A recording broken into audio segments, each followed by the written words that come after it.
Hello, hello, hello, ladies and gentlemen, boys and girls. Welcome to VUX World. I thought I'd let that run a little bit because I wasn't sure whether it was live, but it is live. So welcome. Plus, I just like that song, so sometimes I just like to listen to it. Don't get to hear it that often. We only do two of these a week. But welcome to VUX World. I'm your host as always, Kane Sims, and we're going to have an epic conversation today. We've got Matt Portillo, who is the lead conversation designer at Amelia, another Gartner Magic Quadrant leader. We seem to be going through Gartner Magic Quadrant platforms on this podcast like there's like nothing else. So we will get into that conversation in just a minute. But before we do, shout out to our presenting sponsor, Deepgram. Deepgram, if you don't know by now, is industry-leading speech recognition that you can use actually for any of your speech recognition requirements. It doesn't matter whether you want to use it for call transcribing or whatever, meeting transcriptions. But a lot of organizations and a lot of people are using it for the creation of voice assistants. The first part in that puzzle of the perception of what people have actually said and translating that into text to feed it into your NLU, Deepgram does that incredibly well. You can retrain it based on your domain or your specific industry or your specific jargon that people talk about your products and services, things like that. It's incredibly cost effective. It is very quick, which is imperative when you're creating voice assistant conversations, as we'll likely find out during the course of this conversation, that you need to have it at least perceiving to be human-like. You don't have to necessarily convince somebody you're talking to an actual human, but you need to have a response time that's at least similar. And so you need fast technology, and Deepgram has exactly that. So please do go and check out deepgram.com/VUX world if you are interested in learning more. That is deepgram.com/VUX world. Now, without further ado, ladies and gentlemen, boys and girls, I'd like to welcome Matt Portillo of Amelia onto VUX World. Matt, welcome. Hey there, Kane. Thank you so much for having me. I'm excited to be here. Yeah, likewise. Like a long time admirer. I've been saying that it's weird because the last couple of weeks I've had people on the podcast who have kind of, or I was on a panel at the beginning of the week as well with people who I'm so familiar with. I feel like we're kind of like best friends because I see their content all the time. I see their videos all the time. I watch talks from them all the time, but never had them on the podcast and on the show. And you're one of those people, so I feel like we kind of long lost brothers or something like that, especially with my new hair being so long as well. So Yeah, I know, right? Yeah, I think yeah. all of us. I actually was, just speaking of people who are out in the world. I met Hans von Dam in the flesh the other day, and got there's a picture of us floating around LinkedIn Yeah, I saw somewhere. that. Yeah. Both of us have way longer hair than we have in our LinkedIn profile pictures. And it was like, yeah, we're not catfishing. We just screw our hair out. But It's and what crazy. you say though about the conversation design community and all these people, like we kind of, yeah, we all sort of feel like we're all friends, even though most of us have never met in Mm, person. And I think that is something that's really special about this community. And are always talking with each other on LinkedIn and doing this conference or that podcast or this blog article or whatever. It's mm, really cool to work with or I should say alongside a mm. lot of people out there who are doing great things, creating great stuff, and driving good conversations that I think it's good for this whole industry to have. You're Yeah, definitely, definitely. you of course are the foremost among them. Yeah, thank you. Yeah, no, it is a really good community, and everybody's really active and really passionate. And there's nothing better than bumping into someone now that we can actually go to conferences again. Yeah. I was in Edinburgh a couple of weeks back. It was the first conference I've been to since I was just mentioning before we went on air that I was in Chattanooga in 2020 in January. That was the last one I went to. I went to Edinburgh a couple of weeks back, and just meeting people there who, like, I think Micah Coppins, Ron Ashery from Yeah. Open Dialogue, people who I've spoke to so many times, and there's a bunch of others as well, and it's like here you are actually in person. It's crazy. Yeah. um but yeah, no, fantastic community. Well, thank you for joining us, Matt. I Of appreciate it. course. I really do appreciate that. I know you've just got back from a world tour, which you could probably call it a world tour. So yeah, definitely Yeah. appreciate you joining us. So for those that don't know, Matt, maybe it might be nice to introduce yourself, and for those people that don't know Amelia, maybe also introduce Amelia and tell us a little bit about that as well. Yeah, sure thing, sure thing. Yeah, my name is Matt Portillo. Matthew Portillo is my full name, which you see on LinkedIn. But everybody seems to have an easier time with Matt, so feel free to call me whichever you like. I'm the conversation design lead here at Amelia, and I've worked at Amelia for about 5 years now. You might know the company by its previous name, IPsoft. But yeah, we've been here doing conversational AI for a good while. I mean, I would say that we're one of the kind of original players in this space and sort of its current iteration. Oh, we've lost him for a brief second. This might happen, boys and girls, a little bit here and there. It was happening just before we came on, but it was happening for a split second.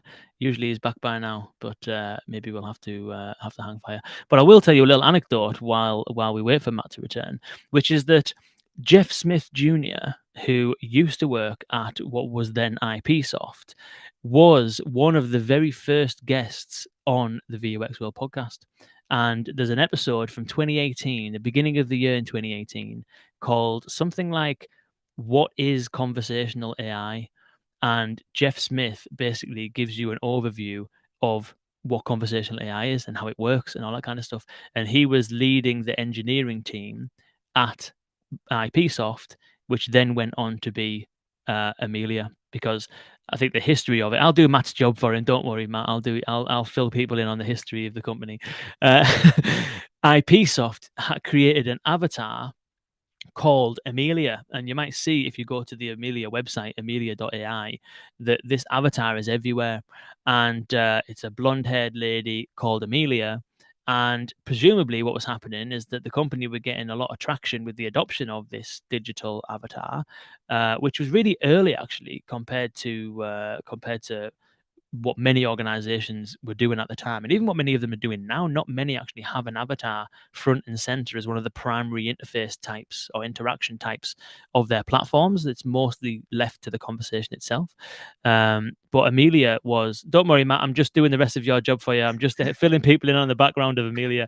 Yeah, so sorry about that. I came back to my desk and plugged into the hardwire internet. Yeah, that's so No unusual. worries. No Sorry. worries. No worries. So what I was doing, I was just explaining there that one of the first episodes of the podcast was with Jeff Smith Jr., who Mm-hmm. used to lead one of the engineering teams at IPsoft. Mm-hmm. And the episode we did was episode number 1 or 2, maybe 2 or 3. And he was explaining what conversational AI is back when it was Yeah. IPsoft. So I was just Mm-hmm. explaining there about the digital avatar Amelia. Presumably, my thoughts is that the avatar being front and center as it is, which is unusual for a conversational AI platform, Mm-hmm. usually just Yep. focused on the conversation rather than Mm-hmm. a visual Yeah. embodiment of it.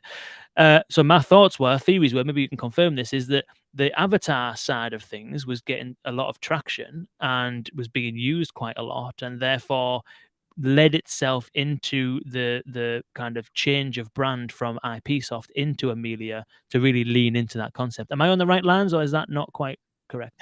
Yeah, I don't know if I would say that. I think that there are a lot of yeah, there are people who come in and they're interested in the avatar for, for whatever reason. Maybe it's a little bit more consumer facing, maybe it's, something like a retail experience. But a lot of our more enterprisey, I'll call it enterprisey clients, they're not interested in necessary in a moving avatar, or really even a visual representation at all. A lot of the implementations we work on are voice based, and so of course, the avatar is, completely irrelevant in that case. But I mean, I think that what's nice about having the avatar there is that yeah, it just makes, it makes the brand a little bit more memorable, um, and a little bit stickier. So it's a marketing decision at the end of the day, and I would say, as far as our practice, it doesn't really affect that much, and our clients and partners are totally free to, not only take or leave the avatar, but they can actually change it, whether it's a static thing, or if they want to, really invest a whole lot of resources in creating something, else, a different kind of character, like, you know, ob- obviously, can be changed, a lot. Interesting. Yeah, we're gonna have Rob Cunningham from LNER on the podcast on Tuesday. They trialed a digital avatar in a train station in the UK, in Newcastle Mm, train station, and it mhm. was like a fully sized, like I don't know if it was holographic, probably like a screen basically, with a digital avatar on it that was doing wayfinding and helping people out and stuff like that. So it's an interesting. Yeah, I mean, and it all like the avatar thing, I think is totally dependent on the use case. I mean, I'm of the mind that that that there has to be some nuance in how we approach it. Um, and one thing that you see in a lot of the marketing of these platforms is this, you know, like the human like approach, right? You know, the most human AI or the superhuman like or whatever the case is. And I think that and I think that that's cool in terms of just kind of human computer interaction. But you said something really interesting earlier when you were talking about Deepgram, is that you don't want, like, no one's here to try to fake users into thinking that they're talking with a human. Like, it doesn't, and maybe like shouldn't even ever be at that fidelity. Like, because we're not here trying to fool users. And if you are, then I'm sorry, but like that's unethical and you don't belong in this space. um but there's a difference between, like, between a very human like experience in the AI is projecting like a human, and versus a human like experience and that the AI understands you as well as a human does. And I think that when we talk about, the most human AI and stuff, like that's really more what we're trying to get at, is these human like experiences, in that you don't necessarily need to speak like a robot in order to be understood. And then, so same, to kind of take that back to what we were saying about the avatars. um, the avatars can be a little bit, it can be a little bit gimmicky sometimes, and that's okay, in certain cases. In fact, like the wayfinding in the train station, I think that that's kind of cool. While I was traveling, I saw a I saw a little robot on wheels, delivering drink orders in a restaurant. I was like, huh, that's Wow. interesting. I saw another one, a wayfinding one at the World Expo in Dubai a couple months ago. And it was, and kids think it's kind of fun, and it makes for a stickier, more memorable experience within the context of kind of a laid back environment. But then, like, to take that onto the other end of the spectrum, like, if I have a client, coming in and they want Amelia to, resolve help desk inquiries, reset my password, unlock my account, connect me to the Wi-Fi, like, like if that client tells me, like, oh, and we want it, we want the avatar, we want a human face, and I kind of look at that, I'm like, why? Mm, Because, like, people, especially people at work, you know, they don't they don't engage Amelia or any conversational assistant to, for the novelty of talking with a robot, right? They engage these assistants because they have something to get that they need to get done, mm, and to the extent that you can get that done, that they can get it done easier and more efficiently, um, than they would through some other channel, like, they'll have success, and they'll appreciate the conversational AI channel as a way to do that task. But if they, I think I personally find that avatars in those settings are mm, are counterproductive, actually. mm, Um, but it's important, again, that this is the nuance, right? Is that um, you can't ever apply a one size fits all approach, and that's, and that kind of, comes back to around to the way we even think about design thinking to begin with. interesting, interesting. So Yeah, what's the kind of approach that you tend to take then in terms of from a conversation design perspective? sure. Where does in your kind of role, or maybe it's broadly at Amelia, but likely more with your role, where would a typical project begin? I suppose Yeah. is the question, and then what's your kind of involvement, and what's the process that you kind of go through when approaching something like that example you just gave there of a kind of customer service based bot or something like that.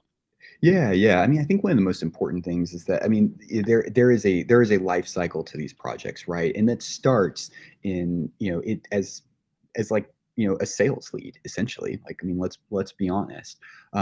Our new prospects, they don't come to me. They go upstairs to my colleagues who work in sales, and they can, and or maybe my sales colleagues in sales go to them. Either way, there's a conversation started about, like, okay, there's an idea. Hey, we have a business problem, or we have a user problem, or like a customer experience problem, something kind of like that. And they kind of have an early agreement on conversational AI as a solution, and that's awesome. I think that the best place for conversation designers to get involved is pretty soon after those early discussions, to sort of guide some of the thinking, sort of to help channel some of those discussions, and call out, maybe steer clients away from maybe some ideas that aren't going to be as productive, and maybe steer them towards some things that will be more productive. But in any case, that that this the ball keeps kind of coming down the conveyor belts, so to speak. Pick your metaphor. And then it lands. A deal is signed. Yay, our client is going to use conversational AI. But then what? I think then it's important that the design happens, and that the kind of this vision casting continues to happen in conjunction with the client before any engineering takes place. I should say engineering on the conversational AI experience itself. Engineers can definitely take advantage of this time to work on APIs, to kind of do research into data systems that they'll hook into. But meanwhile, I think it's really great for designers to be, doing, if possible, a little bit of user research, a little bit of engaging stakeholders, and the higher up the leadership chain you can get, the better.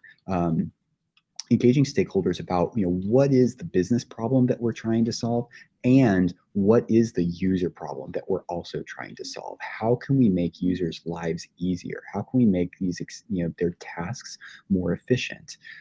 If you have one without the other, you're going to have this great experience that doesn't really have any financial incentive for the business to really keep investing resources in. And otherwise, you're going to have a business process that's automated and way more financially sustainable. But if users don't want to use it anyway, then maybe you're not even going to get that return. So a good senior designers can come in there, can do user research, can come in and speak with stakeholders, understand the business, work with subject matter experts to really ideate and come up with an idea for how conversations could proceed.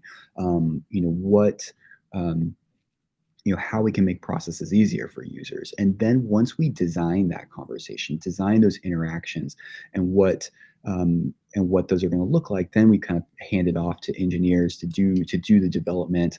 One thing I'm leaving out actually is that users, their language needs to be studied as well, that because the NLU component is so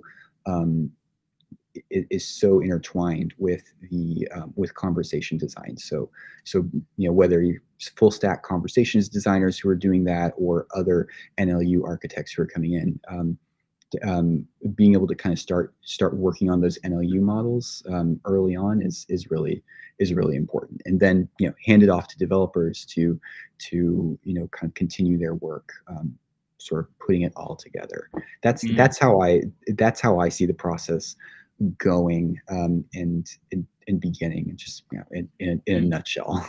Nice. That makes sense. Yeah, absolutely. It's interesting there. You mentioned the term full stack conversation designer. Mhm. How would you define a full stack conversation designer? Well, full stack conversation designer. I mean, I guess first of all, a caveat that we actually don't have that role here at Amelia. But I mean, if full stack conversation designer is someone who is an expert in design thinking, user research, strong conversation design skills, putting together sample conversations, putting together conversational flow diagrams, whether it's in a platform itself or in more of a kind of a flow chart tool like Loose Charts or Visio or something like that, or even Excel. It doesn't really matter. But someone who does all that, and someone who also has a strong language background and an NLU background, someone who is sourcing user utterances for inclusion in training data sets, someone who's training. So we call them intent recognition models, who's training, slots, grammars, entities, whatever you might call that. There's people who kind of like, they wear all the hats, everything from UX to NLU, linguistics, data science, and like everything in between.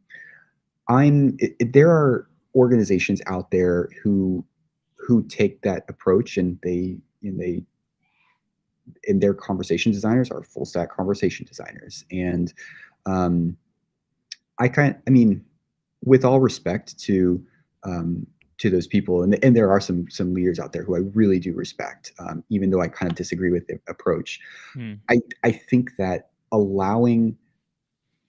here at Amelia, we allow conversation designers to really specialize in conversation design and copywriting and UX, and we allow NLU our NLU specialists to really specialize in that. NLU model training, model refinement, iteration, and really just architecting is kind of what we call the role. NLU architect is ideally what it is, because you might have a client come in and say like okay, we have 50 use cases, and so there are 50 intents, and someone without a lot of experience kind of say like, oh, okay, all right, I'll get started training those right now. But an NLU architect can kind of like, come in almost kind of like a doctor and say like, oh, okay, you tell me a little bit more about that actually. 50 use cases. Okay, 50 intents. Let's have a look. And they dig a little bit further in, and they find the overlap, and they find, maybe, some clashes, and they're able to say like, oh, okay, actually, why don't we use intents for 25 of these, and then use entities and slots for, times 2, and then you kind of get your, mapped to 50, 50 use cases. And that's I'm oversimplifying that, of course, but I think it's really important for the expertise in both disciplines to be there. And here at Amelia, our outlook is that, or our view is that when you give the opportunity for 2 specialized roles, they can do just that and specialize and develop that deep expertise. That said, it is imperative that our 2 roles work together. In fact, that same user research at the beginning of the project is going to inform both of our, call it design, just in a little bit different ways. So that's one of the things I love here about Amelia, actually, is that the NLU architects and conversation designers work so closely together. That's interesting. Now, I suppose it lets the conversation designer focus first and foremost on the experience without getting bogged down about, oh, is this the same intent as that over there? And how should we classify this? And is that what you're talking about? The conversation designer does the experience, and the NLU architect will come over and say, okay, these 2 actually could be the same thing. At this point, you might want to consider this because that's kind of conflict here, and basically help you figure out how to take what the experience should be and turn it into an actual working model, basically.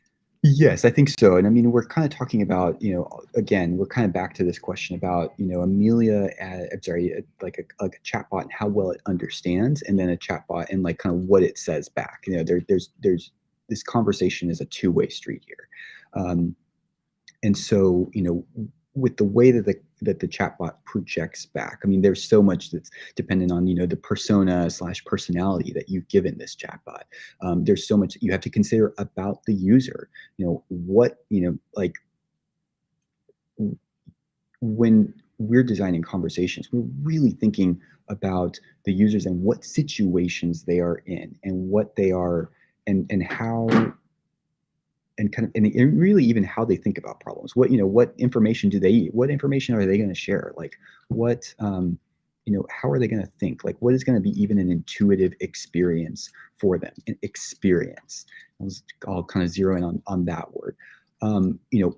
NLU architects, it's like they're busy doing their NLU architecting and their model training and things like that. I like let them do that and be good at that. Meanwhile, I'm over here really focusing on the experience itself and kind of how like the content and the sequence of the conversation of what the chatbot is saying or the voice assistant is saying back, and even like what the what information that voice bot is asking for. Like I might kind of go back to a client and say like, hey, you guys gave me a business requirement saying that the chatbot has to ask people for their employee number in order to start this this experience or whatever. But I did some user research. Nobody knows their employee number. Like, I mean, they might know it, but like it's printed somewhere on their ID card, and they have to get their wallet out and look it up, and it's just cumbersome. Like, how can we do this better? Like, how can we ask them for something else? Can we ask them for their date of birth? Like, and the client might say like, oh yeah, okay, yeah, maybe we could do that, because we have that in their user profile, and do it a different way. And I say, oh, great. But again, that's something that the NLU architect is not like. Those are like really heavy UX like experience questions. I mean, not to say that there aren't Swiss Army knives out there and who are really good and really passionate about doing all the things, but we like to have a little bit of division there so that people can that NLU architect can be really focused on the solutioning of NLU and sometimes we over here on the UX side have to are a little bit more expansionist in our thinking, kind of sort of kind of blowing apart the proposed experience and putting it back together and stuff like that. So yeah, long answer to a short question, but that's kind of how we think it's about good. It's good. It makes sense. Yeah, absolutely makes sense. And each one focusing on their speciality. There's more Yeah. attention to detail. There's less chance of kind of overlooking things and stuff like that. Yes. Definitely. Yeah.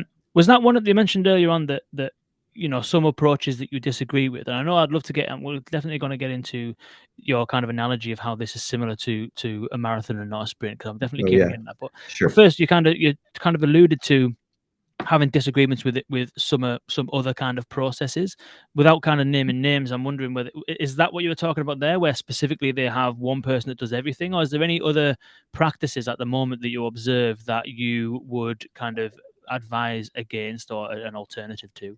Sure, yeah. So, and I think this is kind of apart from the question of full stack conversation designer versus kind of Yeah, just NLU and yeah, definitely, just in general conversation design practice, like. yeah. So I think one of the things that I think that we that's tempting is the practice. I'm gonna call it bad practice of just of building out, like starting building and build out the first idea that comes to your mind. And I will say that like I've said this since some other talks I've given. Like the platforms that are out there, the conversational AI platforms, like they're becoming really advanced, and they're low code, no code. It makes it really really easy to get started.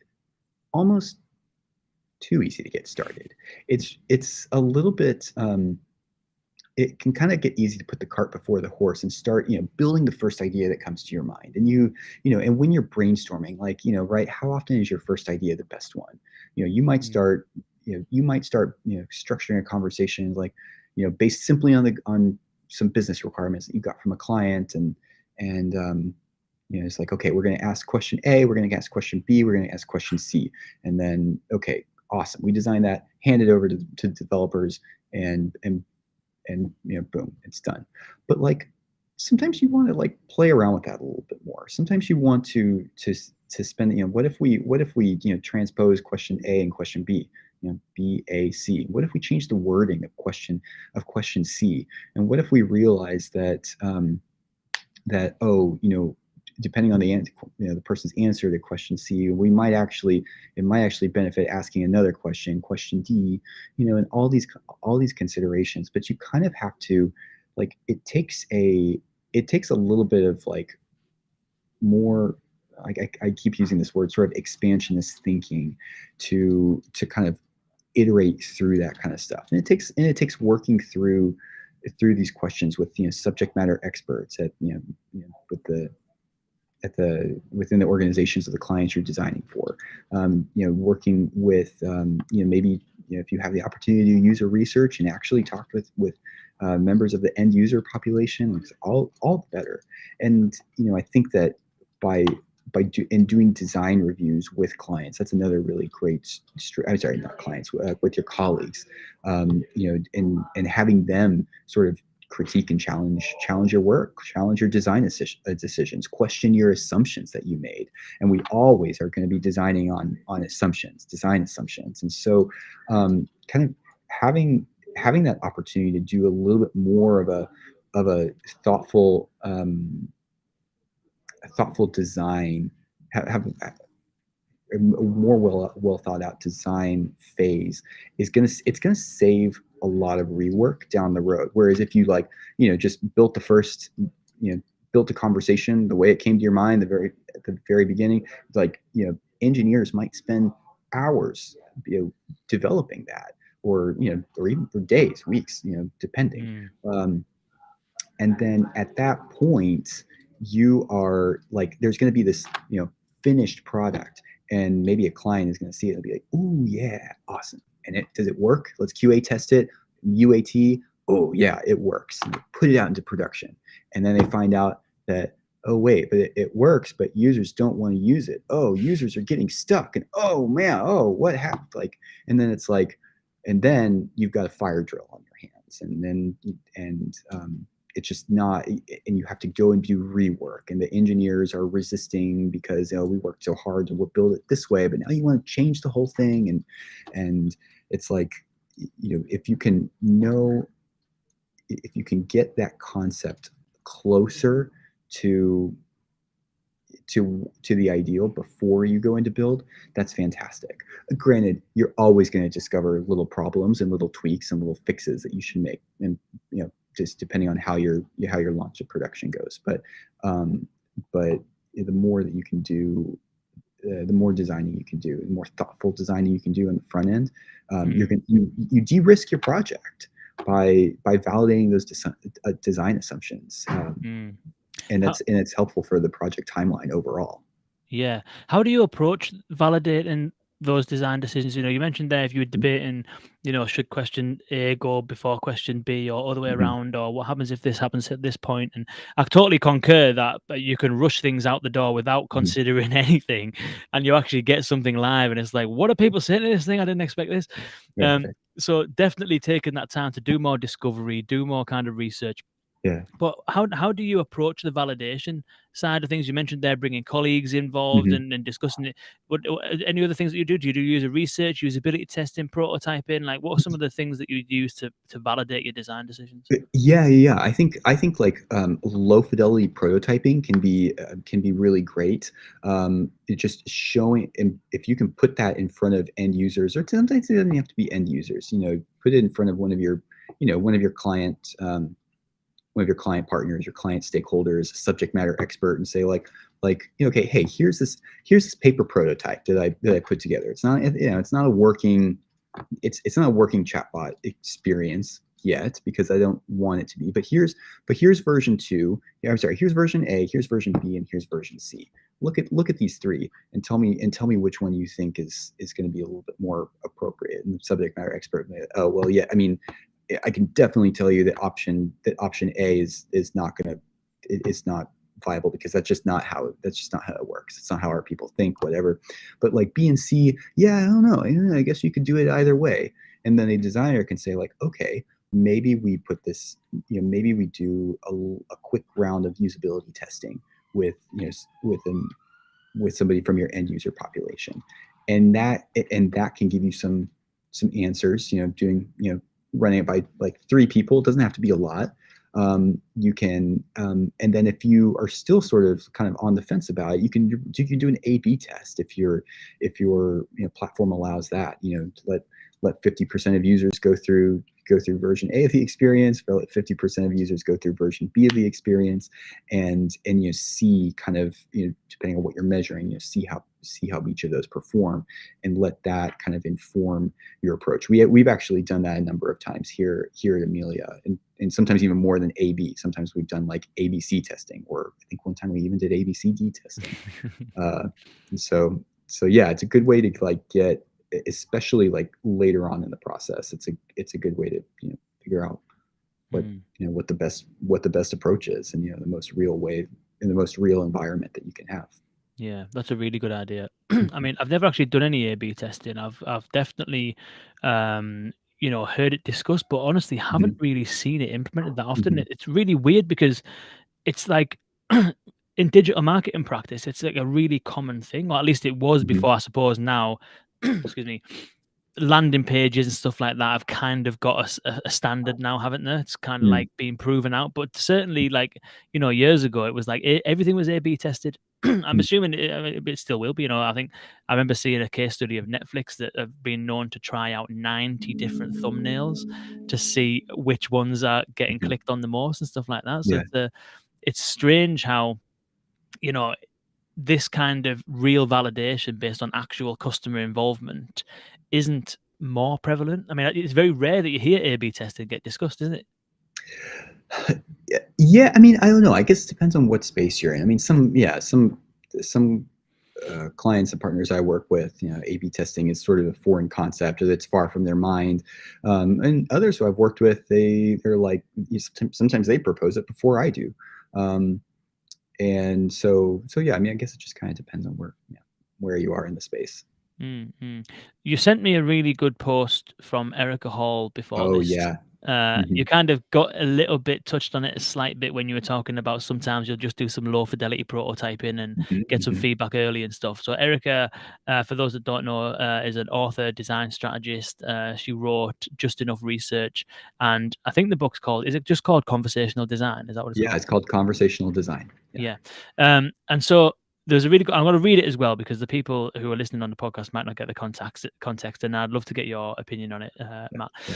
So Erica's post on LinkedIn is from last week. It says one of the current challenges with interactive digital design practice is that it's very easy, in fact too easy, to make high fidelity or highly polished artifacts, while the systems these artifacts purport to represent have increasingly serious, complex, and invisible implications. Ringing any bells, conversation designers?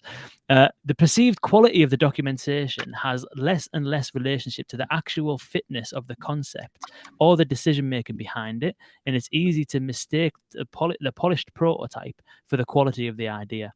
People are often more reluctant to criticize something that looks finished or that offers a pleasing surface to the eye, or may not even know how to begin to challenge the idea without challenging the execution. This has implications for internal collaboration as well as for testing. So much of what goes by name or by the name of concept testing is actually a beauty pageant. A lot of bad ideas come in nice packages. Be intentional in the artifacts that you produce and how you respond to those that are presented to you, often taking a little extra time to work out ideas and questions in a rough or non-representative form really pays off, even if, especially if, it's a little uncomfortable. You kind of touched on it a little bit there, Matt. You were saying that you don't waste too much time on high fidelity design representations of artifacts. And Erica's hinting there at the very Mhm. beginning that representing a conversational AI in a flow chart, whether it's lucid chart, voice flow, Mhm. whatever, is often very different to the complexities of the NLU model and the complexities of the dialogue management and what's Mhm. actually happening under the hood. So curious to get your thoughts on that, because I know you were keen to you know comment on it. Yeah, yeah, absolutely. I mean, Erica's post here is a gold mine, of just wisdom, um, from her experience as a design strategist for years and years, clients and digital technologies and all the rest. I mean, and I think she's exactly right. I think that when we rush to to build something, make it work, get it functional, and then and show it to our stakeholders, here, look what we built. um, that's then everybody kind of sort of kind of in their minds, they develop this mentality of like, it is built, it is done, it is ready, and because it looks good to my eye. but I mean, sometimes designers were like the least popular people in the room, and we kind of can come off as like pessimistic or even like combative because we push and poke and prod at the at the underlying assumptions and yeah, you put together a prototype, you maybe put together a full-on conversational AI experience, a functional chatbot, bravo. But um what happens if the way it was designed, it might be working great, but the way it's designed is has problems because it's not what users necessarily need, or it's not what users want. And when you're presenting to, especially like, I mean, I think leadership, they are eager to see the solution. Don't bring me problems, bring me solutions, right? Um, and so once they see a solution, all right, I like it, let's go. But if you shoot your shot with the wrong solution, that can have big time consequences, and it can involve a lot of pain. It can involve, worst cases, loss of trust, user attrition, things like that. When it's not,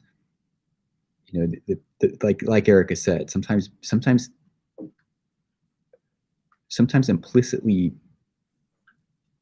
unsustainable concepts or untenable ideas come in nice packages, and you have to, yeah, it takes a lot of of critical thinking, and a lot of healthy skepticism, and a lot of thoroughness that designers are tend to be really good at bringing to the equation, because we're trained on how to think in terms of problem statements. We're specifically trained not to go to solutioning too fast.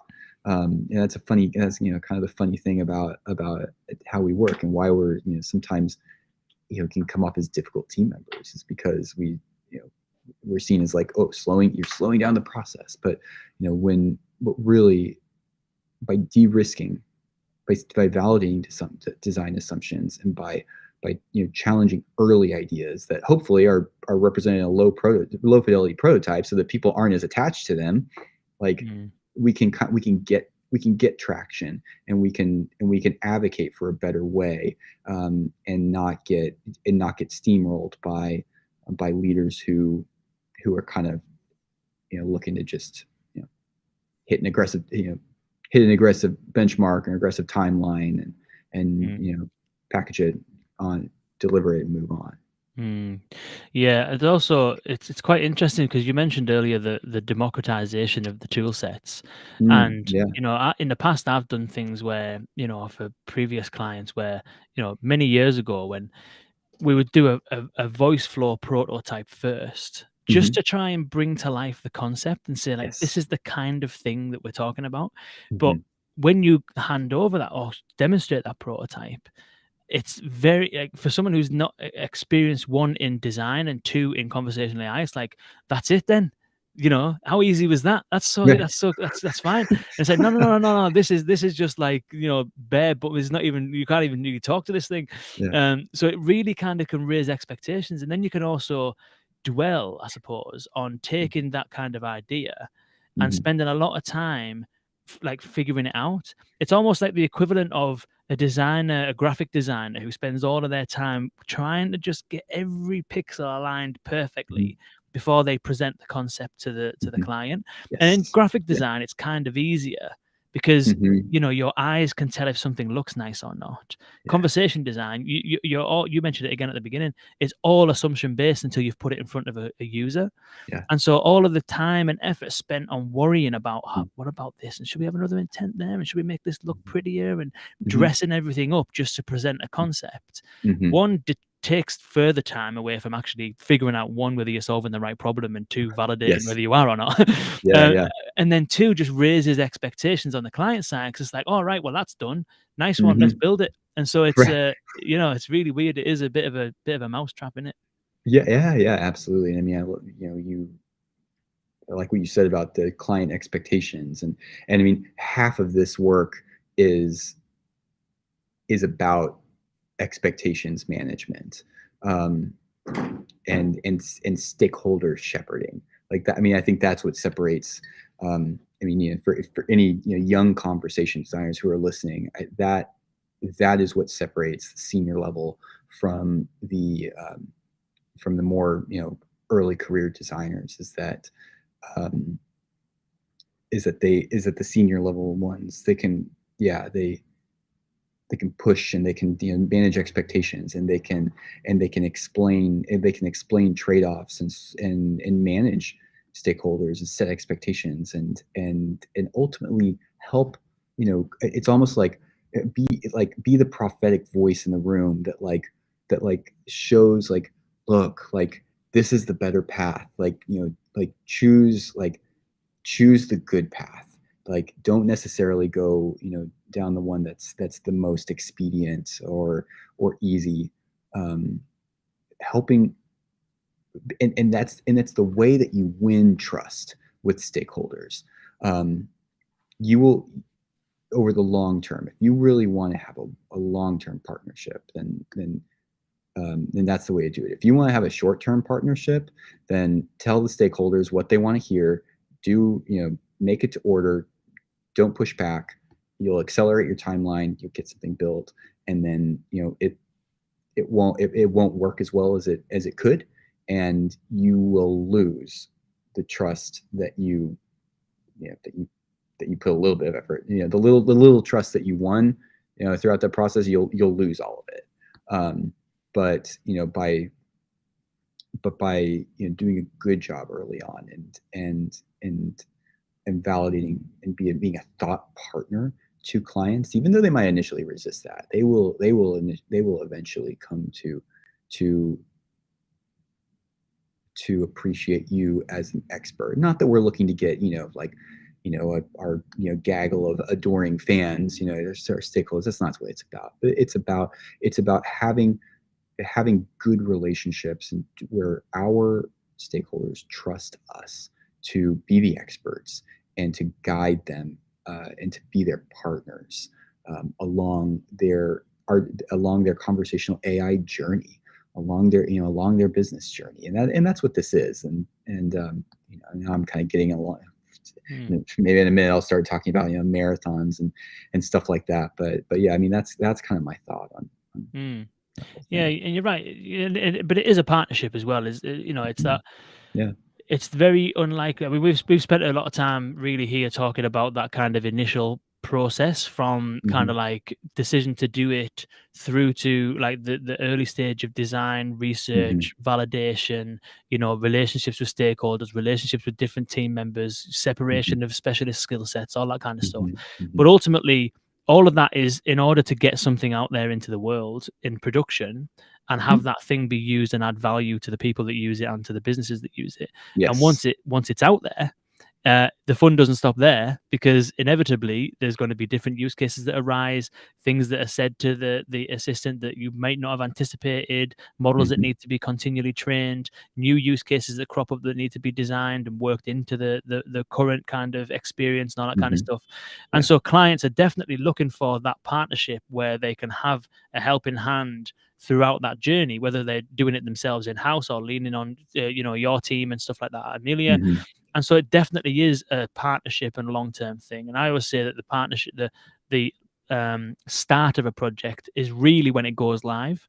Like or at least that's the middle at best. It's never the Hmm. end, which is often what it is Right. with like a website or something. Yeah. So I'm Yeah. curious to get into that kind of analogy that you have about the kind of long term commitment to it, and any similarities that Yeah. it does have with running a marathon rather than a quick sprint, and all that kind of stuff, because it is definitely a journey, isn't it?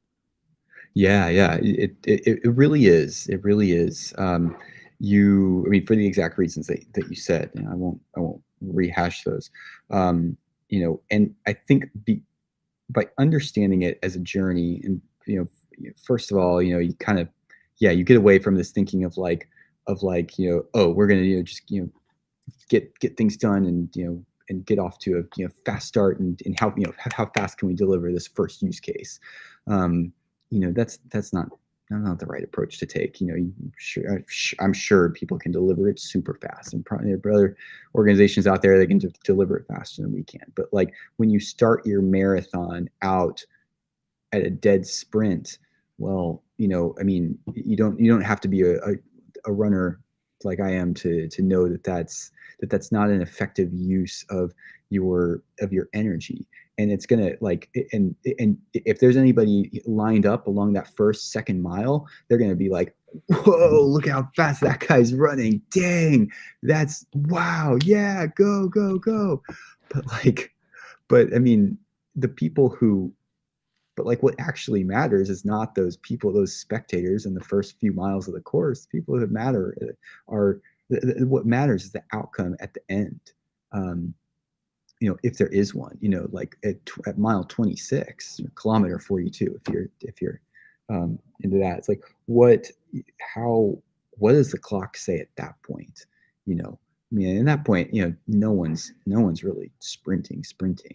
It's the ones who are really impressive are the ones who manage their energy and maintain their momentum consistently throughout, and the ones who didn't shoot their shot early, the ones who weren't concerned with putting on a show for the spectators in the first few miles of the race, the ones who really were centered and focused on the end goal, which like you said a second ago, is value for the business and value for the users. And again, there will be value for the business when there is adoption from the users, and when users really embrace the experience. And users will only embrace the experience when it offers them value, when the experience is accessible, when it is easy, when it's efficient and quick, and when it is useful. And I think that maybe is the biggest one. Interesting. Yeah, because even after the marathon, there's probably another marathon which needs to be done in the exact same way, and that Yeah, next yeah, marathon could be the next use case, or it could be the next channel, or right, whatever. right, So it's yeah, yeah. yeah, I like that. I like that. Interesting. So you kind of touched on some of the good qualities there, some of Mhm. the components that make a good experience. Is Mhm. there any other kind of like, and we have got to, Mm. in a Yeah. roundabout way from discussing some of the potential bad practice and weaving in the good practice into there. But is there any other kind of like, principles Y- or like guiding practices that you think that people should be adhering to when it comes to conversation design and conversational AI? Yes, absolutely. And I'm so glad you asked. I have a slide with our 7 principles that we use here in our design group in Amelia, that are, and I can share a screen with you Mm, here. I think Chrome tab. So there we um, go. yeah. So these are our Look at seven that. principles How that fancy we. is that? You won't listen to this, like, if you're listening on the podcast, you won't see this, but, this is, we've never done this before. This is nice. Sorry, go on. Yes. So number one, that accessible. Or well, here I'll list all 7 off for our people who are listening, and then I'll explain each one very briefly because I know Mm, we're almost out of time. Um, Accessible, easy, efficient, useful, conversational, credible, and intelligent. Accessible means that users are able to interact with it whenever and however it makes the most sense for them. Sometimes, on a conversational AI experience in the phone, maybe you want it like maybe maybe it's for users who are maybe it's a medical use case. Maybe users are sick. Maybe they have a sore throat. Maybe they don't want to have to say yes and no to every prompt. And so, maybe they want to just press 1 or 2. You'll have people who be like, "Oh, well, that's not sophisticated and fancy and stuff." Well, who cares? If it makes the experience more accessible to the users who need it, then do it. Easy. Think about, not just physical energy, but mental energy that it takes to get through an experience, for users to get what they need. Keep that energy required to a minimum. Efficient. How fast can they do it? How many turns of conversation does it take? Is the user's journey seamless? Are they able to get through it quickly? If yes, you're good. If not, then keep working. Useful, and I actually kind of think this is the most important one and the hardest one. These need to be helpful experiences to users that actually resolve real needs end to end, not just to be, ideally it shouldn't just be a stopgap. Oh, you have a problem with your password. Okay, I'll log a ticket for you. It's like, well, that's not what I need. I need to get back into my account. Like, help me do that. I could have logged a ticket somewhere else. We're looking for opportunities to provide helpful, consummate experiences that really, at the end, make the users feel like, oh, wow, it took care of me. I thank you so much. Number 5, conversational. Users, it isn't necessarily that it all has to be text-based conversation, especially in visual interfaces, but it means that, and you can use buttons and things like that. The important thing here is that users have equity in the conversation. They have some control over the conversation. It should be turn-based. 6, credible. Give accurate, reliable information. Don't let users get burned by your chatbot, and make sure that the chatbot is communicating in a smart, appropriate way for your audience, right? And then finally, intelligent. And this kind of goes back to, and actually, I love the way that Greg Bennett from Salesforce talks about this. Users should never have to change their language to be understood by by a chatbot or an assistant. Like, it should be intelligent enough to understand users, how they speak, and address whatever they might bring up. This is very iterative. It's a long process, but it's worth it. And this takes the place of best practices. I'm often asked for best practices, and I often kind of brush that aside, because when people ask me for best practices, they're looking for a simplistic way of thinking. They're looking for a checklist. They're looking for, please, like, just tell me how to do the job.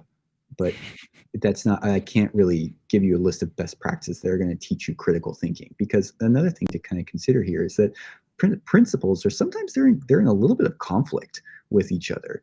We don't have time to get into that today, but you will have to make decisions about trade-offs, and that's a really important thing to be able to do, and to lead clients through, to be able to say, hey, these principles are a template. They are a guide for our thinking, whether we're doing use case selection or we're doing conversation design. Wherever we are in the process, we're going to have to make some decisions. Here's option A. Here's option B. Here are the expected outcomes. Here are the expected outcomes. Here are the trade-offs for each one. Here's my recommendation because of XYZ. And then the clients can make that decision, and you can sort of use these 7 principles as a just a guide for critical thinking. These aren't necessarily actionable design strategies, because there are very worthwhile actionable design strategies that you can go get, that you can learn from reading Rebecca Evanhoe and Diana Diebo's book. You can learn those from, taking a class with Conversational Design Institute or UX Content Collective. Lots of great places to learn strategies, but it's a longer effort. And I think that when it comes to really kind of helping our clients who aren't going to be conversation designers, helping them to think like designers, kind of, I think that these principles are a very useful, digestible way, assuming that you are working with clients who are willing to think and who are willing to be flexible in their approach, and who are willing to have their assumptions challenged. Perfect. Wow, that was very good. Well put. It is right, because the whole concept of best practice and stuff like that is something that everyone's asking for. But you're right. There's definitely there's a blend with conversation design of strategy and design, and they both lead onto each other. You could argue that the development leads on as well, and it's all kind of the same part of the same thing. but every single use case requires a different approach, and every single channel requires a different approach. Your target market requires a different approach. If they're all, 75-year-old and above, cashing out pensions, your experience is going to be entirely different as they would be if they were all, 18-year-old booking holidays. So everything needs to flex and morph, and you need to be able to choose the right things to use for the right kind of use case. Yeah, I hate fancy design jargon, but to use one buzzword, like design has to be contextual. It has to fit the environments and in the context of the users who are using it, and also the underlying business systems and business processes to some extent, and um, and so yeah, contextual design, just like you say, is very, very important. It's something that we do well to consider as early as we can in the conversational AI journey. Nice. Nice. Well, Matt, this has been absolutely an honor and a pleasure. Thank you so much for joining us. Boys and girls, ladies and gentlemen, you can go to amelia.ai if you want to learn more about the platform and possibly even try it out, or learn how they can help your organization. Matt, any other, you've obviously mentioned a few good resources which we'll put in here. We'll put in Erica Hall's book, we'll put in the Sure. training providers, we'll put in Rebecca Evanhoe and Diana Deeble's book, which is definitely a recommendation of mine as well. Anything else that you would recommend people check out? Ooh, yeah, nothing off the top of my head right now. I would say if you are interested in the space, we are a very open community. Join in on LinkedIn. Give Kane a follow, give me a follow. Rebecca, and as you start chatting with us more, feel free to strike up a conversation. We are always interested in the new perspectives that people bring, and just about everybody brings some sort of valuable experience, some sort of valuable perspective from their own valuable experience personally. So yeah, we are a very open community of designers, and we have a great thing going on LinkedIn. So yeah, come chat with us on whatever we're posting about on any given day. Nice. I will put your LinkedIn link in the show notes as well. Thank you so much, Matt. It's been an absolute pleasure. Thank you so much. Thank you, Kane. Good talking with you. Take Cheers.